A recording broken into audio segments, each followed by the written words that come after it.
ബാംഗ്ലൂരിൻ്റെ തിരക്കിൽ നിന്ന് മാറി കാടിൻ്റെ വിസ്മയം കാണാൻ ഞങ്ങളൊരു യാത്ര പോകുകയാണ്. Bannerghatta biological park. ഒരു ദിവസത്തെ അഡ്വഞ്ചറിന് തയ്യാറാണോ നിങ്ങൾ? ഇവിടുത്തെ പ്രധാന ആകർഷണം ടൈഗർ ലയൺ സഫാരിയാണ്. അടച്ചിട്ട ബസ്സിലോ ജീപ്പിലോ AC ബസ്സിലോ നമുക്ക് വന്യജീവികളെ അവയുടെ സ്വാഭാവിക ചുറ്റുപാടിൽ കാണാം. ശരിക്കും രോമാഞ്ചം കൊള്ളിക്കുന്ന കാഴ്ചകളാണ്. മറ്റ് സ്ഥലങ്ങളിൽ കൂട്ടിലടച്ച് കാണപ്പെടുന്ന പല വന്യജീവികളും നമ്മുടെ തൊട്ടടുത്ത് കാണാൻ കഴിയും. ശരിക്കും അമ്പരപ്പിക്കുന്ന കാഴ്ചകൾ.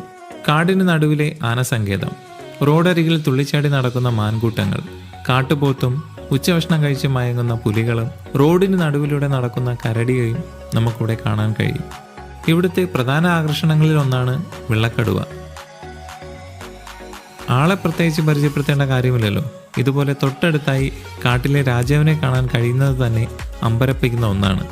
മൃഗശാലയും റെസ്ക്യൂ സെൻ്ററുമെല്ലാം ഉൾപ്പെടുന്ന ബന്നാർഘട്ട ബയോളജിക്കൽ പാർക്ക് പ്രകൃതി സ്നേഹികൾ തീർച്ചയായും